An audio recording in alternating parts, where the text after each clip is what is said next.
Today is November 25th, 2022, and this video is about my personal views, and it's about why do some of the major metropolitan cities have some of the most attractive looking women. And what I mean about, if I've been to New York, I've been to Washington, I've been to Toronto, I've been to Montreal, some of the major metropolitan cities, and I would tell you, man, I saw some of the most attractive looking women. I mean, there are attractive looking women everywhere, but you can't escape them.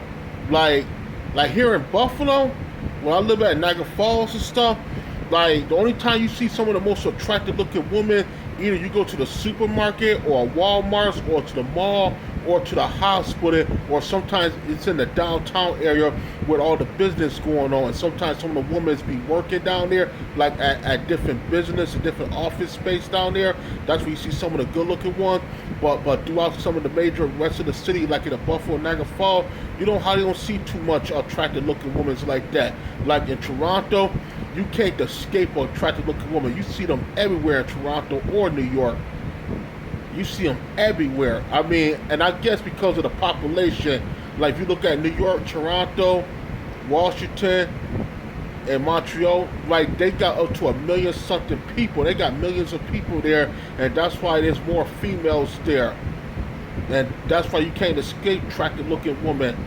But here, you hardly don't see too many attractive looking women here, like in Buffalo or Niagara Falls, unless you hit the mall or Walmart or the supermarket or the hospital and stuff like that. Unless there's a major event, that's about it. Because most women here in Buffalo, Niagara Falls, the majority of them, they don't look all attractive looking like that, like you see up in Toronto or New York.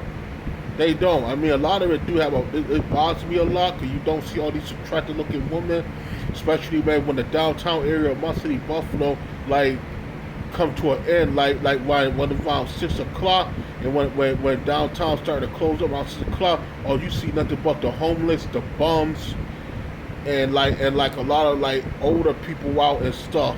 Like a lot of like there's a lot of sketchy ass people out, not your best and brightest.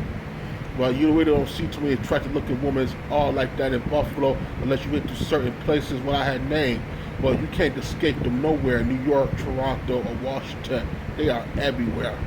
Everywhere. I mean, that's what I would say, man. But see, I live like in Buffalo and like in the Niagara Falls area and stuff. I mean, these cities have like a population under 500,000 compared to New York. You know, got a population like over 1 million. They got millions and millions of people. Those are the major metropolitan cities. That's why you see all these attractive women there. You can't escape them nowhere in those cities. But here, you really don't see them unless you're going out somewhere, and that's when you like somewhere like a major, like the mall or the hospital or Walmart. That's when you see them there, here and there. But you really don't see them all like that, like in a city like Buffalo, like you will see them in New York and Toronto. I mean, well, it's kind of sad, but I wish there would have been more you could see. I mean, I wish I could see more like a New York and Toronto. Unfortunately, I don't live in those type of major city. I live in a city where the population is under 250,000. That's why it's like that. That's all I gotta say.